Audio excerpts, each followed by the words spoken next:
Well, good afternoon. I'm Richard Haas, President of the Council on Foreign Relations, and I want to welcome you to this meeting with the President of the Islamic Republic of Afghanistan, Ashraf Ghani. I also want to welcome the President and his distinguished delegation, one that includes the Foreign Minister, the National Security Advisor, the UN Ambassador, and several of the President's closest aides. The format of this meeting will be a conversation between the President and Robert Rubin, who is co-chair of the Council on Foreign Relations and the former Secretary of the Treasury. The two of them will discuss a range of political and economic subjects, and then the floor will be open to questions from CFR members. Before turning things over to Bob, I wanted to say a few things to help set the stage. The relationship between the United States and Afghanistan has been both complicated and intimate. It has gone through any number of chapters, but I want to focus briefly on three, the first two of which I participated in, one as a White House official and the second from the State Department. The first chapter began in the mid-1980s and involved significant American assistance to Afghan mujahideen, who fought the Soviet-backed regime and Soviet forces themselves. The Soviet military presence in Afghanistan ended in February 1989. The regime collapsed several years later, but the aftermath proved to be a major disappointment and in the end a failure as the Taliban came to power. The second phase of our relationship begins with the Taliban-controlled government in Afghanistan facilitating al-Qaeda's operations. And this phase came to a head after 9/11. U.S. intelligence and military personnel again worked with the Afghans, in this case to oust the Taliban regime, after which the United States played a central role in helping Afghans form a representative government under President Karzai. Over the ensuing decade and a half, U.S. involvement in the Afghan war, one both civil and regional, has been considerable to say the least. The cost of this war has been great, both to Afghans and to Americans. Dr. Ghani is best placed to speak of Afghan sacrifices. Those of Americans include more than 2,300 lives, some 20,000 casualties, and spending on the order of $1 trillion once long-term medical costs are factored in. Nearly 1 million American men and women served over in Afghanistan. And I want to thank President Ghani for paying tribute to all these Americans in his remarks this past Monday. There's now a new Afghan government and a new opportunity for both countries to create conditions of greater stability, greater prosperity, and greater freedom. There is also a set of challenges, some familiar, some new. The Afghan government will require long-term economic, military, and diplomatic support from the United States, its neighbors, and others if it is to hold its own against a determined enemy or bring about conditions in which those pursuing their goals through arms decide to pursue them through politics. Progress will also require concerted efforts by Afghans themselves to overcome their many divisions and meet their many challenges. Outsiders can assist, but there's necessarily a limit to what they can do. All of which is to say is that we thank President Ghani for being with us today and that we very much look forward to learning about his plans for his country. Sir. Thank you, Richard. Mr. President, let me add my welcome to you. We are really honored to have you with us, and I'll just make one personal comment. If you look in your materials, participants, you'll see the President's resume, and it really is a remarkable resume of academic achievement and practical experience at the World Bank and dealing with countries that face problems of the type that Afghanistan faces. So your country and the global community, Mr. President, are really very fortunate to have you in the position that you're in. The program today will consist of my first engaging with the President. I'll pose a number of questions to the President, and we're going to focus on the economic prospects of Afghanistan, which obviously interrelate with and intertwine with political stability and security. And then we'll take the second half of the program and ask for questions from all of you. So with that, Mr. President, let's start with this. I think anybody who is focused on the economic prospects of Afghanistan would start with the question of what your perspective would be with regard to national security and political stability, and then we'll turn to more specific economic issues after that. In the name of God, the compassion, the merciful, first of all, it's a great pleasure to be with you. I've been an admirer, reading your biography, autobiography with intense attention. Rubinomics really transformed the world, and Thank you. it's a pleasure to be with you. I'd also like to thank Mr. Haas for his immense contribution to Afghanistan. I had the rare opportunity to interact with him in October of 2001, when the engagement was shaping, and then throughout the Bonn process, where we set the new course. His discipline, his approach, his phenomenal memory, his focus are always appreciated, and I hope that you will engage again and bring large groups of Americans to Afghanistan. First, Mr. Secretary, we have to deal with the unit of analysis. Afghanistan's problems are not confined within the geography of Afghanistan. We're dealing with a changed ecology of terrorism. And this is a term I've recently coined in the Munich Security Conference. Without understanding terrorism as a system where both symbiotic and competitive relationships take place, we're not going to understand the full dimensions of security. State system is a chain. When links are severed and when several links break simultaneously, the risk to the rest of the system increases. So we are faced with new threats because of the collapse of Syria, because of the collapse of Iraq, collapse of Yemen. This needs to be appreciated. We have an onslaught from the West that up to last year we did not have to deal with. We could go subsequently into those dimensions. From the East also, for the first time in the last 9 years, we've had a season of fighting. This year, Pakistan is going to have its own season of fighting. And that changes the dynamic. We've already had 200,000 refugees flowing into Afghanistan as a result of the military operations in Pakistan. The great network of terrorism that was centered in North and South Waziristan, from Al-Qaeda to Chechens to Uzbeks to the Chinese, Uyghurs and others, is being dislocated. In this context, this is one driver. The second driver is criminality. The impact of criminality on security, unfortunately, has been under-theorized. The global criminal economy is 1.7 trillion a year. Afghanistan is certainly among the 20 top contributors to this because of the heroin trade. But heroin has been sidelined as a phenomenon in its impact. We have at least 35 people who are worth $10 to $20 billion. And their yearly income from this trade is $300 to $500 million. They fuel insecurity. So that, again, needs to be understood. And then, of course, there's the phenomena of the Taliban as a distinctive ideological phenomena, but simultaneously socioeconomic. In this environment, what I'm proud to say is that at the beginning, when authority was transferred to me, the attempt was to bring down the state collapse, like Yemen or like Syria or others. In the last 6 months, we've gone from a defensive position to an offensive position. Today, an unprecedented movement by the Afghan army is taking place in the Helmand province in a number of related areas. But net result, conclusion, 2015 is going to be a very difficult security year. We had no break during the winter.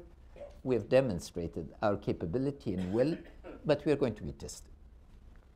Relationship with the economy, we've inherited 1 million unemployed youth. Every year, we have to create minimally 600,000 jobs. 36% of our population lives below poverty. This means a reserve army of unemployed youth up for grabs.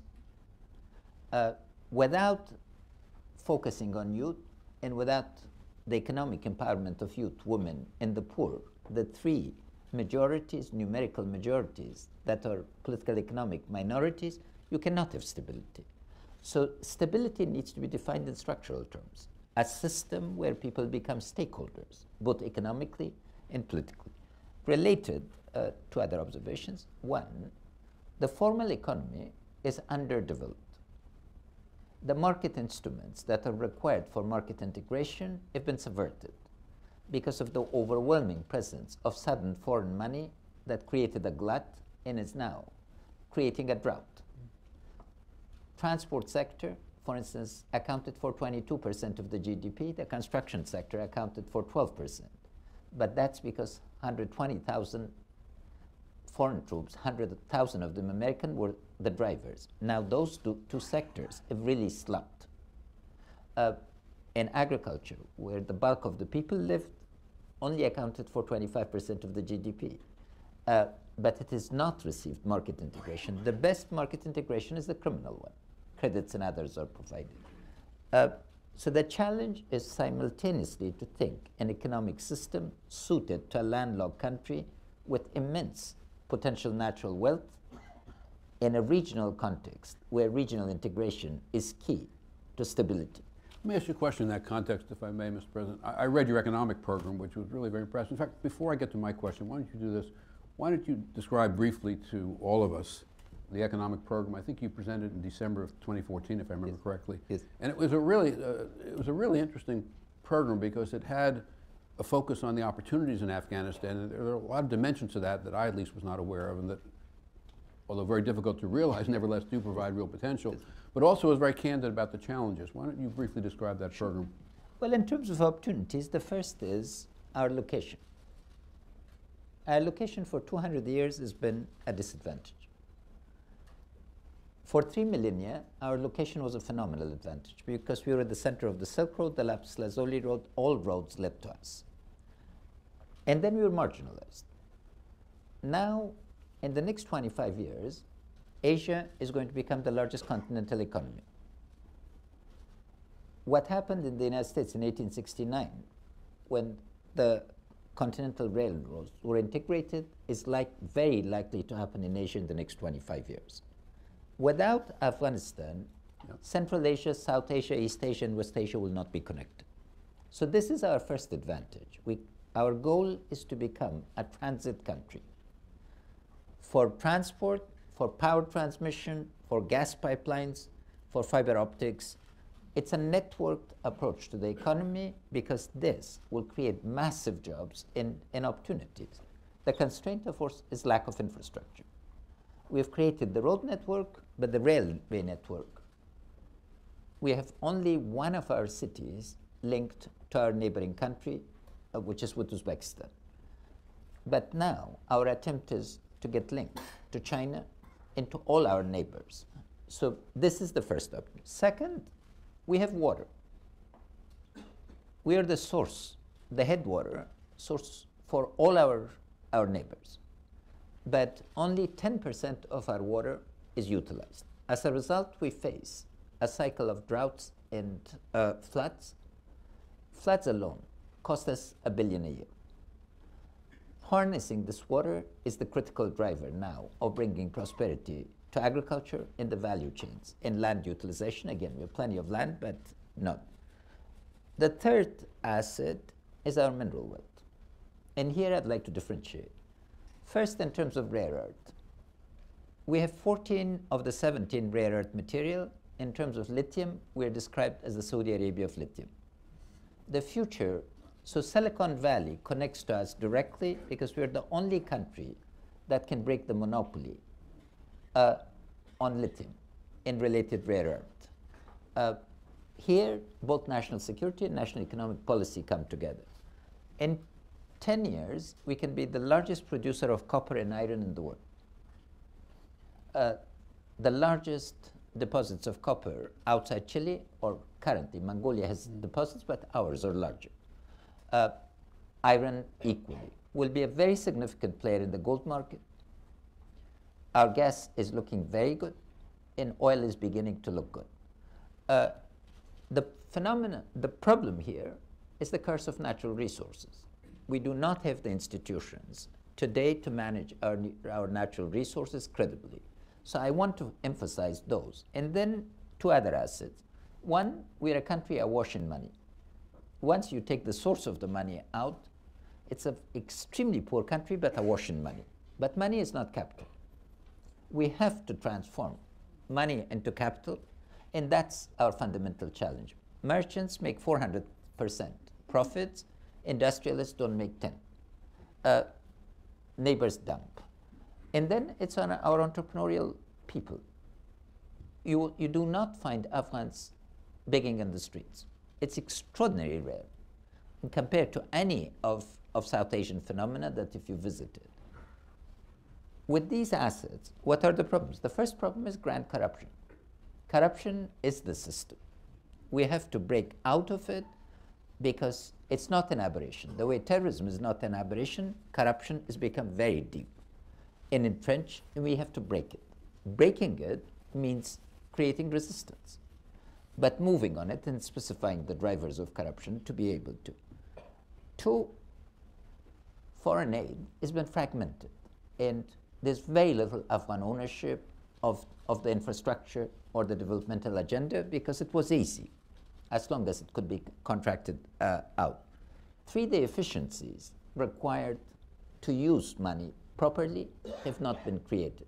Without a national construction industry, a national procurement system, you cannot do this. And last, I reviewed when I came to the presidency, because the telecom sector is the second largest taxpayer in the country. So I read all their audit reports. And the process I discovered that every audit report was based on a different accounting standard. So when I looked, the country didn't have accounting standards. These fundamentals need to be dealt with, and where the market is required, we need to develop market instruments. For instance, an Afghan American's money is guaranteed by OPEC. But an Afghan's money has no guarantee, no insurance, no system. Risk-taking in this environment is a considerable phenomenon. So how do you, and foreigners, when they come, we have not created the risk profile and the risk management instruments for managing those risks. For instance, if today we let our natural resources, it would be on risks of today. But if it were a phenomenon to saying that the risk profile would be revised every 2 years and royalties would be redistributed according to the risk, then you would have a very different type of partnership. Let me ask you a follow-up question, if I may, Mr. President. My impression would be that if you can secure sufficient resources for infrastructure, there are tremendous opportunities. As you say, you're probably the least expensive way Yes. for goods and services to get across the different, across your region from country to country. The problem is you don't have the infrastructure. Are China and Pakistan, but particularly China, given its vast capital resources, are they getting engaged in this process? And I guess a somewhat related question is with respect to the resource development and also trade. Corruption is obviously a tremendous challenge, not just in Afghanistan, but in any country that has these assets. How do you hope to deal with that? Sure. The first thing is China has given us more assistance as a result of the trip that I made there than the last 13 years combined. China has acquired a stake in one of our critical copper mines. Fortunately, we have another series of mines that are larger than even they anticipated, and also become an investor in the oil sector. But the market, the commodities market has changed, and they like to renegotiate. So it is really important to look at that profile. China, fortunately, they promised us $330 million, and I want to use it all for infrastructure and to create the feasibility. Is that aid or is that investment? No, this is aid. It's grants. It's about totally grant. They're going to come with investment too. China and India have been the two countries that have made significant investment in China. In case of China, state-owned corporations. In case of India, private. So we are looking at both countries plus the Gulf. In Azerbaijan. Azerbaijan is a country that we think will make the first serious investment in Afghanistan. I've struck a very good relationship with the president of Azerbaijan, and they're likely to come. So we're putting a consortium approach to the development of infrastructure. China is now looking at the Wuhan corridor. We have a 60-mile common border at the tip of the Pamirs to link directly to Afghanistan. And this will open up the transit between Iran and China overland, as well as spurs to various parts of Central Asia. So there's some serious examination on the part of China to be able to do this. Northern Afghanistan and southwestern Afghanistan, as a result, would really be transformed. The copper mine is close to Kabul in eastern Afghanistan, and that, again, is the key to these linkages. The problem, simply put, what we are going to produce, the bulk of what we are going to produce in the next 10 years is very heavy. Without rail, there is no possibility of creating the economies of scale. Our first breakthrough in terms of transit is coming via Central Asia, Turkmenistan, Azerbaijan, Georgia, and Turkey. In 3 years, we hope to be reaching Europe within 5 days. So Caspian is really becoming central to our economy. And in 3 years, we could have 70% of our imports and exports via the Caspian. Pakistan now has a choice. It has reached agreement with us to process our goods in Karachi, 90% of them within a day, the remaining 10% within a second day. It's about 60% of the goods are now being processed, but transit in Pakistan is a fundamental issue, not just for us, but for them. If you're successful, Mr. President, in developing the necessary railroad infrastructure over the next whatever period of time it would be, the capital will come predominantly, this is a question, not a comment, though I stated it, will come predominantly from China? No, it would be a consortium approach. The United States is also contributing, so I'm very pleased that Secretary Kerry, for instance, made a commitment to create an energy task force. We've solved all the political agreement framework questions to transfer electricity from Kyrgyzstan to Tajikistan to Afghanistan to Pakistan. This is called CASA 1000. You might explain to people, it's sort of interesting. I gather that the stands have these very large hydro projects that Yes. the Soviets built. Yes. They don't need the energy. They don't need Pakistan the energy. does, and you're Exactly. we are the transit country. Yeah. So where are those transmission lines going to come from? They will come first from Kyrgyzstan to Tajikistan to Afghanistan to Pakistan. And who's going to finance that? World Bank, Asian Development Bank, Pakistan, Afghanistan, Tajikistan, and Kyrgyzstan. 90% of the money has been committed. It's a 10% issue now that we are all focusing on. And as the construction goes forward on the lines, but also on the railroads, how will you provide security? Well, we have one of the best special forces in the region, 24,000 strong. So the approach to security is to look at the changing nature of conflict. We also have a special police force created just for providing security for the projects. But the most significant thing is mobilizing people who are going to be the beneficiary of these projects. Mm-hmm. So without public participation, you really cannot provide security. The problem during the height of international engagement was that a custom was spread to pay strongmen for providing security that in turn became a disincentive. Now engagement is really important because I cannot afford to pay ransom money for infrastructure. So different parts of the country would really need to make a decision that development requires taking part. And now we are mobilizing in everything a component of community participation, either in kind or in resources, so that the significance of infrastructure for transformation of lives. Women's work, for instance. Women's work in our country is largely unpaid. They work extremely hard, much longer hours than men, but the work is unpaid. If they're going to be participating in the market, then this unpaid work has to be transformed to paid work, and this infrastructure is critical. Or mortality at birth. We have one of the worst rates we have had a lot of progress, but we still have one of the worst rates of women at birth mortality. And one reason is that they cannot be taken to hospitals at the right time. This explanation in public mobilization that infrastructure is a national priority needs to really done in their contribution to it. Once they do this, For instance, in schools, we had a very interesting experience some years back. Minister Atmar was then Minister of Education. Some of the Taliban came to threaten schools. The women of the community chased them out. They said, we want our kids to be educated. What is this burning of schools? And that's the ultimate weapon. You don't want an Afghan woman wielding a broom at you. Mr. President, I think that's probably right. Mr. President, historically, Afghanistan had been a very fruitful and actually literally fruitful agricultural area. And if so, how do you realize that potential? It's a phenomenal potential. One is in terms to really link food security in the Gulf with investment in agriculture in Afghanistan.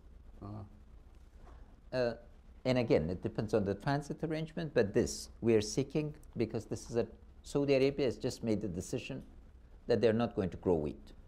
The water resources were exhausted, and underground water is really important. The Gulf is a very important importer of food. So is Iran, because our poppy problem is simultaneously Iran's problem. It's one of the largest narcotic problems. They spend roughly $8 billion a year on medical care and on security. So as part of our relationship with our neighbors, we are asking for very different trade policies on agricultural goods, because this is not just for our security or food security. But the first driver is, I've had 6 meetings on wheat since I've become president. None had taken place before. We produce 700,000 tons of wheat a year when it's a good year, and the prices between May and June are rock bottom, below production cost. Then they triple. Neighbors dump. So one of the first things we are saying this year, we're going to create, because we cannot afford to support wheat prices the way you did during the New Deal, but we want market mechanisms that the government, because of its purchasing power, particularly in the security sector, can buy about 200,000 tons. That will change the dynamic. And now we are really focusing on the remaining 700,000 tons that we import. This is the first goal. Second is to become an exporting country in agriculture. Believe it or not, we are importing over $2 billion in meat, dairy, and eggs. And it's sheer madness, because we have all the possibilities, but we are not focused. So our trade balance is to fundamentally change from the current situation where our imports are 30 times our exports. And this is creation of those systems. The value chains are really critical in market access, domestically, regionally, and then globally. Let me ask you one final question, then we'll turn it over to everybody else. It's obvious, but I knew this anyway before we had this discussion, that you are extraordinarily conversant with economic issues. And for those of you who are interested, the present economic plan, which it was December 2014, yes, wasn't it? Yes. It's really worth reading. It's a remarkable strategy for this country, and it gives you a sense of how tremendous the opportunities are, as well as tremendous the challenges. In terms of the political system that you're operating in, I mean, we as you know, have a somewhat complicated political system at the moment that perhaps not let us say not fully. I got bipartisan support. No, you don't have to. I'm all in favor of your political system. Yes, I no doubt you are, and I wouldn't ask you to comment on our political conditions, nor would I suggest that you model yourself after us. But anyway, but I was going to ask this question. You have a lot of objectives to accomplish. Yes. How is your political system going to work in order to enable you and your colleagues to make the decisions effectively that you need to make to pursue these objectives? First, I'm very pleased to say that we've overcome our tradition of the last 200 years. For 200 years, the Afghan elite was the largest problem of Afghanistan. It always chose, when it had an opportunity to opt for unity, it chose division, and it brought down havoc to the people. We've chosen unity over division. That means political consensus is key. In tackling corruption, for instance, we're tackling its underlying drivers, but we are not in a position to imprison everybody who's corrupt. And it's a very frank acknowledgement of our limitation. Because if we imprisoned everybody, there'd be nobody left. Very few. Well, on the other hand, you could build prisons, which is a good business. So anyway. It didn't work in Vermont. No, it doesn't. So communities would revolt. Anyway, I mean, so the issue is that Afghans are very good when our back is to the wall. That's when we make decisions. And because we can no longer take the world for granted, I think we are really determined to put our house in order.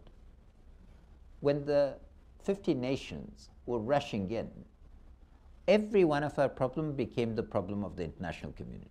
So there's laziness. Every one of us became lazy because it said, we're at the provincial level, at the district level, you have these top people, from best schools coming and advising you. Literally, an Afghan colonel had a secretary at times who was an American colonel. That really produced laziness. It produced lack of ownership of the problems, and it did not bring about a commitment to solutions. Our Ministry of Agriculture, for instance, has had over 100 advisors. They produced a ream of papers. I read all of them. But the deputy minister didn't know that these papers existed because they were produced. So they're beautifully written policies, but they did not become.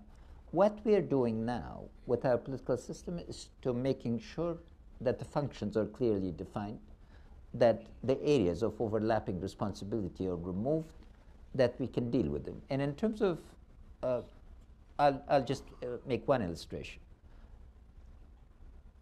With the security sector. Since taking over, I've retired 62 generals. Not a single one was retired in the last 13 years. And there was a contract for fuel that was worth around $1 billion. There were allegations that the difference between the contract that was awarded and the next bid was $211 million difference. I canceled the contract. Now we are civilianizing that entire component of the Ministry of Defense, Ministry of Interior, so that effectiveness, efficiency can be provided. We had the Government Accountability Office of the United States writing reports, the congressionally mandated special inspector, nobody paid them attention. Now we have a contract with them. Each time they find something, they share it in draft, we respond. So the partnership, but the most significant voice is that of the ordinary Afghan. Corruption hurts the poor. It marginalizes women, it marginalizes the youth, but particularly it's a tax on the poor. And when you remove that, energies come, people contribute, and it's this environment where creativity can be rewarded, and I'm really blessed with an excellent team, and that team, both of very accomplished people like Minister Atman and Mr. Rahimi, and younger, and Mr. Rabbani, and younger colleagues who are in the second row, of men and women. That's our hope. I hope to be a bridge for the election of these people to the highest office in the land, including the first woman president of Afghanistan. Well, leaving aside questions of first women presidents. Mr. President. We may accomplish it before you.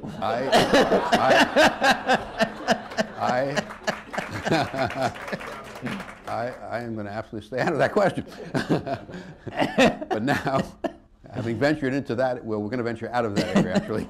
We would be delighted to entertain questions from whoever would like to ask them. I don't wear a wristwatch. Susan, would you tell me when we have 5 minutes left to go? Okay, thank you. If you have a question, I'll call on you, then you stand, you identify yourself, ask the question briefly so we can get as many as possible. We are on the record, as you probably know. Yes, ma'am. And there is somebody with a microphone coming around.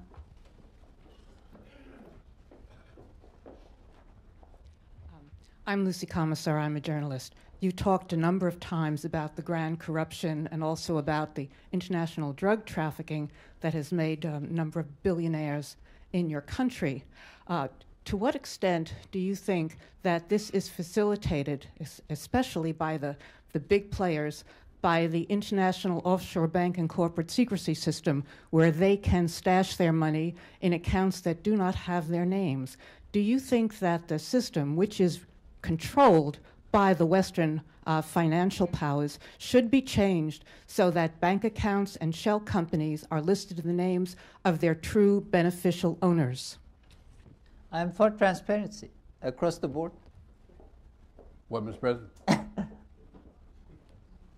Do you want me to answer every question or take them in a group? No, take them in order. You might have taken. Let me take them in a group. Yeah. Oh, you take them in a group. Okay, we'll ask. Yeah. Fair enough. Three, if they're bunch in three, so more people can. Yeah. Sounds fine. Okay. Yes. I can't see faces, so I'll just point to people. Jeff Laurenti. Very good to see you again. Good to see you, Mr. President. Over the past dozen years, you've had a substantial expansion in the number of people who are at least basically literate in Afghanistan, big expansion of education, primary education, a big expansion of media and media choices. How has this changed Afghan society's sense of self-agency in political decision-making? You still have a regime in which the president picks governors in all the provinces.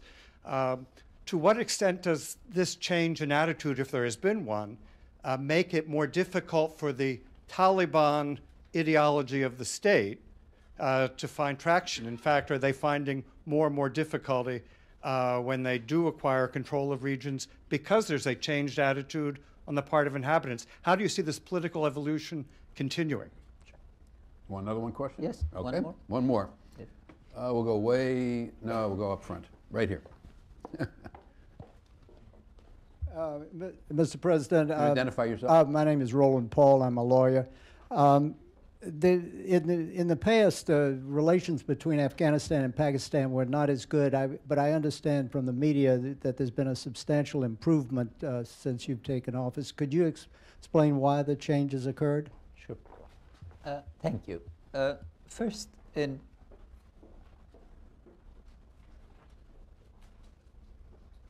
the drug system is composed of producers, processors, traffickers, and consumers.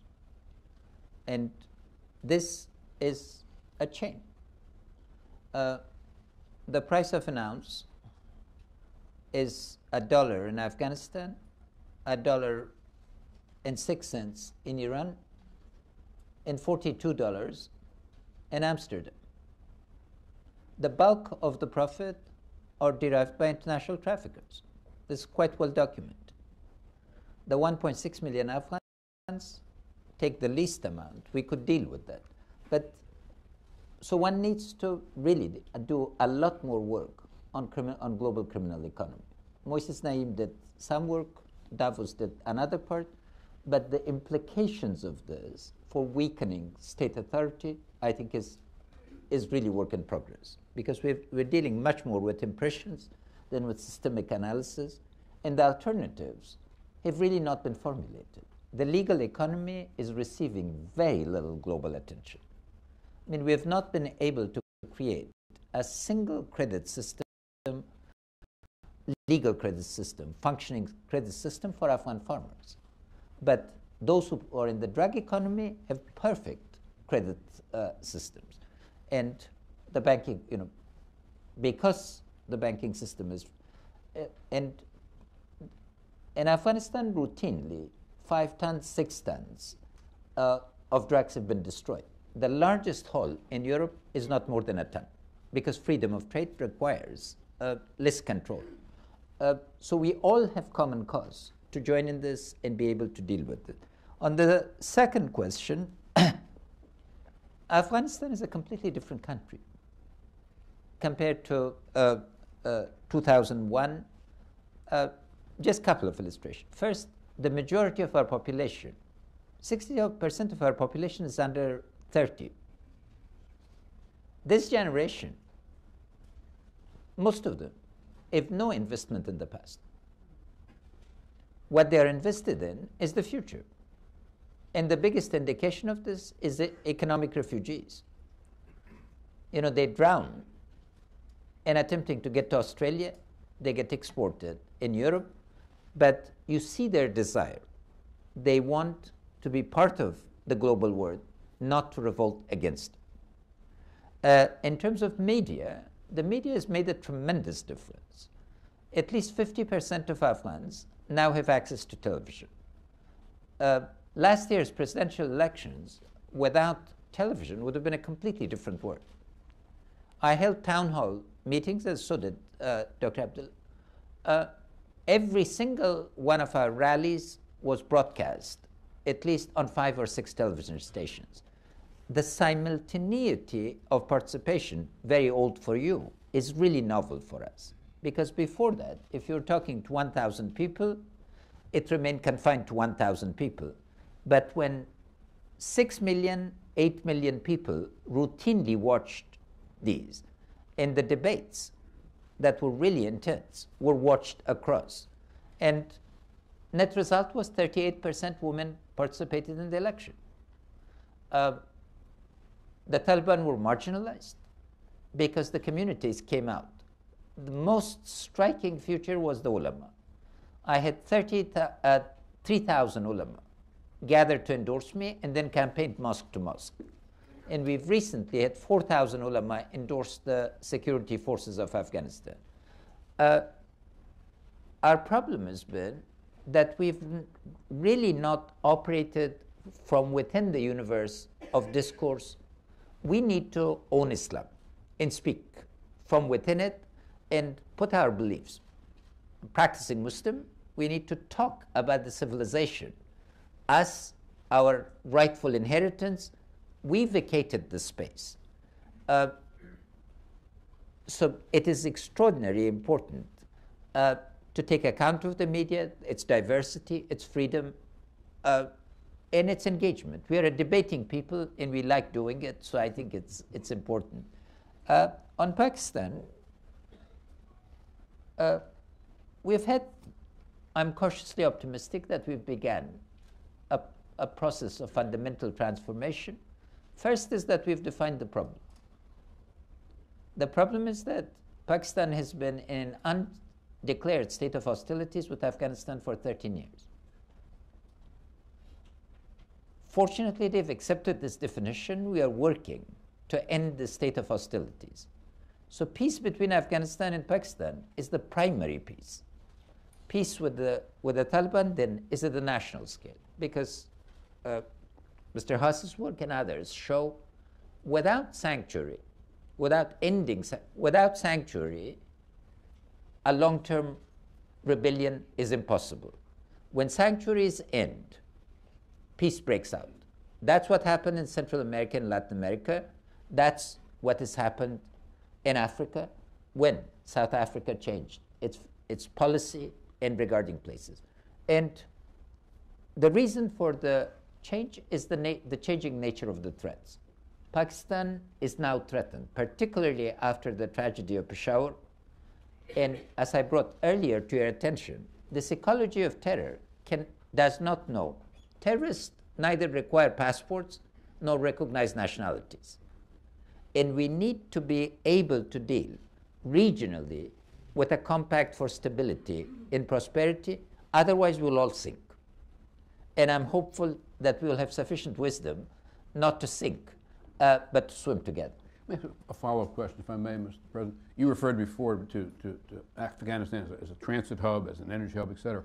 Doesn't Pakistan stand to gain tremendously from that if it can be accomplished? And are there powerful interests in Pakistan that would support a peace process because of that which they could stand to gain? I mean, one reason we are so interested in power, energy, is to put something on the table very rapidly. Yeah, exactly. And then with the railways and others. The other is, studies have demonstrated that when peace takes place in a country, its neighbors, as much as one additional rate of growth. Then 1 million people will come out with a vision of regional integration that we have. it's really the wealth that can be generated is unlimited. And of course, Pakistan, the useful data is that trade between Pakistan and India has been multiplied sevenfold in the last decade. This is important because if you take 1947, prior to the creation of Pakistan, if you go in that regard, trade could be 70 billion a year. That brings about very different sets of possibilities between Central Asia and South Asia, and historically, these two regions had been really united. Textiles from North India, now Pakistan, and Delhi were sent as far as Russia by camels, while the South India was integrated with the European market. It's a powerful vision. Realizing it is a great challenge, but also a great opportunity. Right there. Yes, ma'am. Hi, I'm Dina Temple-Raston with National Public Radio. And in your press conference with President Obama, you alluded to some of the abuses committed by Afghan forces and militias. How serious is this, and what can you do to rein them in?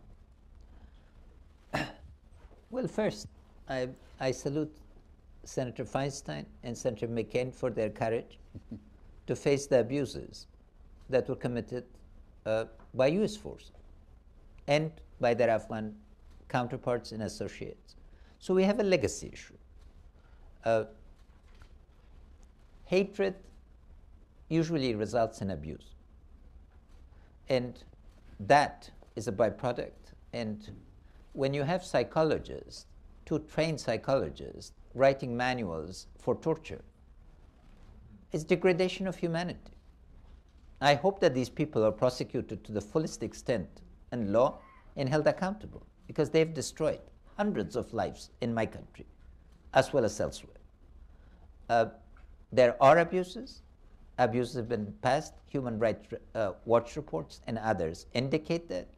We are determined to prevent these abuses, but we need to also understand that systemic transformation requires overall attention and significant time. The horrible incident the other day in Kabul, where a young woman was lynched, is something that we are not going to tolerate. 32 people have been arrested already. Over 10 policemen are under investigation, so we can uphold the rule of law. This has no place within our religion or within our constitution or within our legal system. But dealing with 36 years of legacy of conflict requires attention. We are a deeply traumatized society, and like South Africa and Rwanda, we need a culturally appropriate method to deal with this, to put an end to it. Just imprisoning people is not the way to deal with this. An acknowledgement, and again, part of the peace process will require serious attention to grievances and resolution of those grievances with culturally appropriate ways. Do you think out of all of this, Mr. President, sort of a related question, I guess, will there be a sense of Afghan nationality that will transcend the tribal and other loyalties? Yes, yeah, absolutely. Yes, sir. President Paul Speltz. Of course, good to see you. Good to see you, sir. What have you done to yourself? Chasing grandchild. It's not the Asian Development Bank this time. No.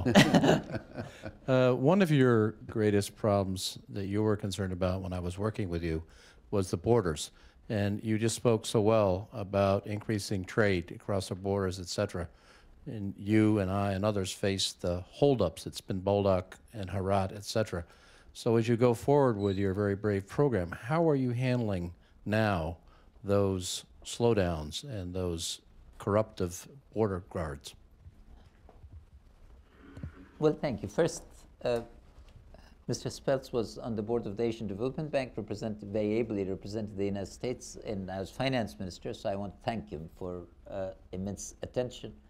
And your vision, joint vision, on making TAPI happen is finally moving. This is to transfer natural gas from Turkmenistan to Afghanistan to Pakistan to India. Finally, the economics is working. I think in 5 years, it's likely to happen, but we're trying to take a shortcut by bringing Turkmen natural gas and producing fertilizer in Afghanistan and electricity, so we could demonstrate it quickly. Truckers are abused. Transport is a cash cow for corruption. I dismissed the entire staff of the director of Iraq Customs and a lot of the staff and put them under investigation. We need, so I give you an illustration of our Central Statistics Office says that our imports from Pakistan are $800 million, as reported to them by ministries. Pakistanis tell us that their exports to Afghanistan is 2.5 billion. That gives you an illustration of the volume of the problem and what I have to deal with. So wish me luck and more determination. Oh, Lordy. It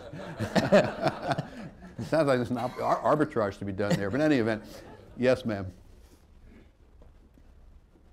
There's a microphone right there. Thank you, and thank you for all your brilliant answers. I just would love to hear, my name is Paula DePerna from the NTR Foundation. I'd love to hear more about your thinking with regard to the royalties and the natural resources. Obviously, this is a critical element, and public-private benefit, et cetera. Well, thank you. The first thing is I'd really like to thank Columbia Law School for the work that they did in Liberia and in Sierra Leone. One of the first thing to regard to natural resources is that the legal playing field is very uneven. Corporations that come for investment or state-owned enterprises come with an enormous legal power, and then on the other side, you find very weak capability to understand laws. Each one of those, a paragraph wrongly drafted can cost you hundreds of millions of revenue losses in the future. In here, countries like mine, if they are to avoid the natural resource curse, need a consortium of legal advisors to be able to provide us the best advice in this regard. Second, the legal framework. The consulting industry, we have gone through 3 revisions of our mineral resources law, and I must say tragically, it's gotten worse rather than better. So again, to put a stable legal framework is fundamental to this business. And now we are dealing, and again, when you have the law, you don't have the enabling regulations, the capabilities. But the third thing, which is most significant, we have some fantastic agreements because the World Bank's International Finance Corporation procedures were adopted. But when you look at the capacity that the government needs to monitor these agreements, the playing field again becomes very uneven. So I'm focused on creating the human capital capability regarding this. The other is the time nature. Azerbaijan did a very good job in this. For instance, the risk profile 10 years ago was very, very high. So the companies were demanding returns for their investments, which is a natural demand. What the Azeris did is agreed to a changing profile. Now they are getting 80% of the royalties versus the companies because the companies have made their profits. So we need to think much more creatively about this.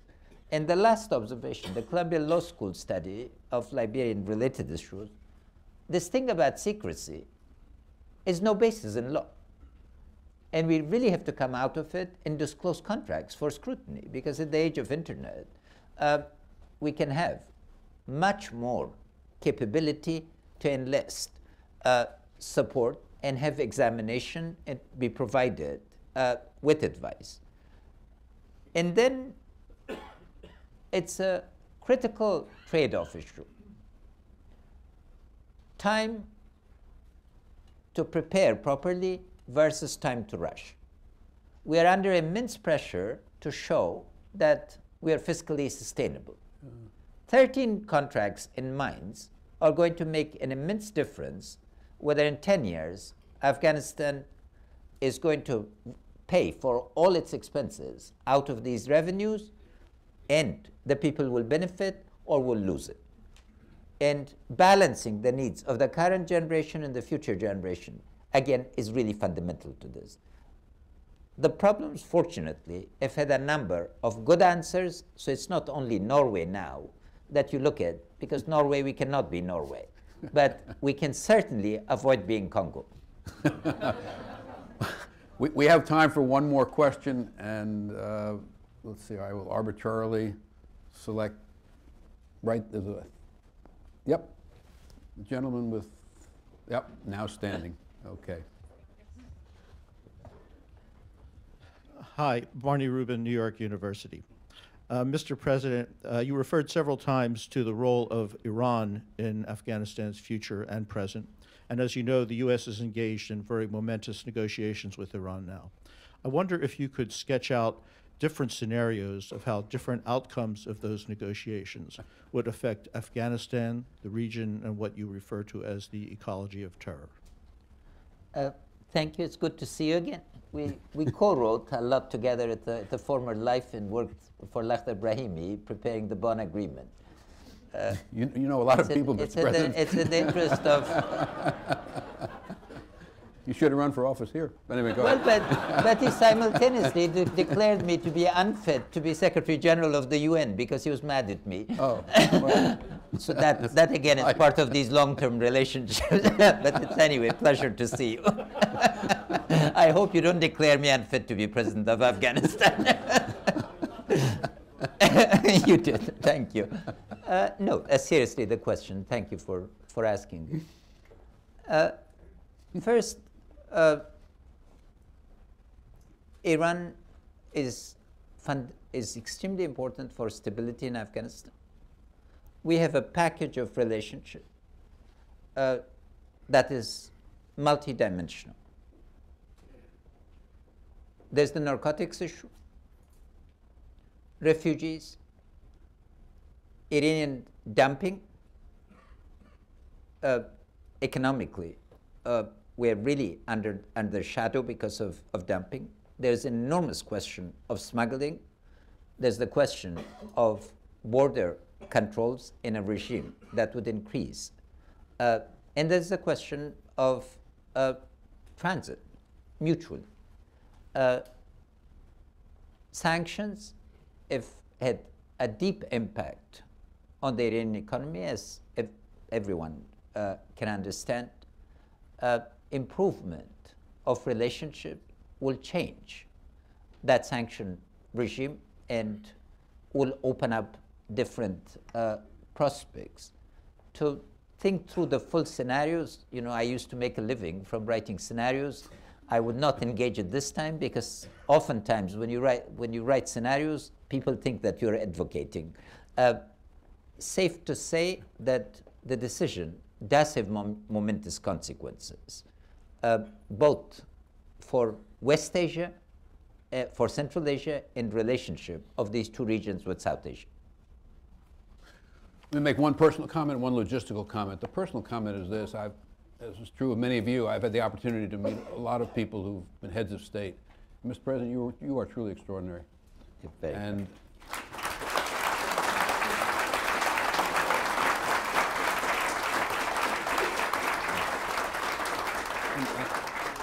And both for the sake of your country, but also for the sake of the global community, I think it's extraordinarily important that you succeed economically in terms of political stability and security, and I hope that our country does everything it can to help. Secondly, as a matter of security, we've been asked to all remain seated while the President leaves. And Mr. President, we thank you, and we are deeply honored by your presence here. The honor was mine. Thank you. Pleasure. Very good to see you. Thank you.